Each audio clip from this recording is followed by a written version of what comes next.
So I decided to do my video outside today, which was a slightly ridiculous idea because everything is muddy. But yeah, so today I'm going to talk about trying to maintain remission and about exercise and intake in remission. I had a question first of all though that was about clothes sizes and about finding old clothes triggering the clothes that you wore when you were not recovering and restricting and you know, having to go up clothes sizes. My own experience with this wasn't too difficult because I've talked about this before, but all of my weight falls to kind of like my butt, my hips, my thighs. So most of my clothes that I wore when I was restricting, for my top half, I could still wear them.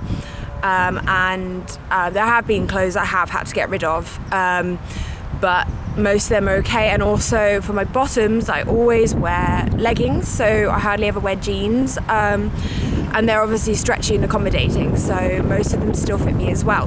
However, I do have certain clothes that I don't like at all, because they really trigger me, and those were shorts and some jeans, and also there was a kind of what those all-in-one kind of shorts and top things called, I've forgotten, play suits, that's it. I had a play suit and I had to get rid of that as well, and I really liked it, so it kind of sucked. But that's what I think, that you need to get rid of them ASAP, and you need to give them away to charity shops or friends or whatever, but you need to get rid of them because trying them on is really triggering. So I just got rid of clothes and those clothes, and then got some new ones which made me feel better. So I'd suggest doing that. As for maintaining remission, I'm not actually in remission yet. I mean, I'm a lot more recovered than a lot of people, but I'm not in remission. But my idea of maintaining remission is to stay away from your triggers. You know, things that obviously trigger you, you just avoid. Obviously, sometimes you can't avoid them because they're part of daily life, and those things you need to come up with a plan or ways to manage them. Now, I can't tell you exactly what you need to do for that because you know, that's up to you to find your own personal way to manage triggers. As for eating and exercising, eating, well, you'll have your hunger cues back, so you'll be able to follow them, and you won't need to count, and following your actual hunger cues, mental and physical, will bring you to around your minimums, and that's great. That should be good. You obviously need to not ever restrict and not ever ignore your hunger cues. As for exercising, you shouldn't really exercise at all. Obviously, there'll be day-to-day activities like walking places, maybe swimming with your children, playing tennis with your friends. That's fine as long as it's done for the social aspect, not for burning calories, changing your shape, or altering your weight, or even maintaining weight.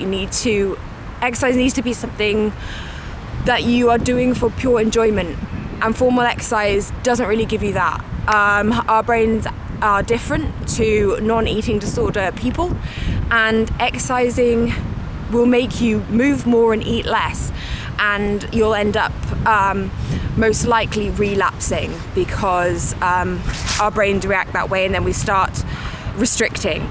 So you don't want to be doing any formal exercise. Obviously, it's up to you, your decision as to whether you are going to do it or not, but I would advise against it. No formal exercising like aerobic, swimming, sport, that kind of stuff, unless you're doing it, I don't know, with friends, I suppose, but not regularly. Kind of like, sometimes I go swimming with my friends or my mum, and if my friends were going to play badminton, I would go play badminton with them. But not as a kind of eating disorder driven thing where calories are going to be burned, where you're thinking about them being burned, or anything like that. You want to protect yourself by staying away from that kind of exercise. Now, as I said, it's up to you. If you feel like you can manage formal exercise, then that's up to you, but I'd be very uneasy about that because you need to protect your remission and that's not really protecting it. But yeah, apart from those two things, I mean, those are the main things, is just eating to your hunger cues and not ignoring any of them, and also eating what you crave rather than obviously, like if you wanted to eat a donut and then you eat an apple instead, that's obviously restriction. So, you know, eating what you crave and responding to your hunger cues, both mental and physical, and only doing exercise that is, you don't think of as exercise, you think of as a social event or something like that, and avoiding formal exercise. Those are the two things that are going to help maintain your remission, and obviously avoid as many triggers as you can. And if you cannot avoid them, then have a backup plan for you to cope and manage them. Yeah, that's pretty much it, I think, for maintaining your remission. And I'm sorry I keep moving about. I'm literally balanced on like my feet or my knees because I'm trying not to sit down and get muddy, and also the wall that I've balanced the camera on is like too high for me to sit down properly. So I'm also getting out of breath because it's like I'm squatting for like ages. But yeah, I'm really hoping that when I play this back, I can actually hear my own voice above the wind, because otherwise it's going to suck, so I'm going to have to redo the whole video again, but hopefully not. Yeah, so I hope everyone's doing really well, and I'm really sorry that I couldn't upload a video like the Tuesday gone. I went home and I was supposed to come back on the Tuesday, and then I was going to record and upload one on the Wednesday, but my friend's car broke down and it wasn't fixed for an entire week, so I got to stay home longer, which was awesome. But obviously I didn't bring my video camera back because I expected to be back for Wednesday, so I couldn't actually record one. But yeah, sorry about that, and I will try and upload two like this week. So yeah, I've got people watching me now, so I'm gonna go.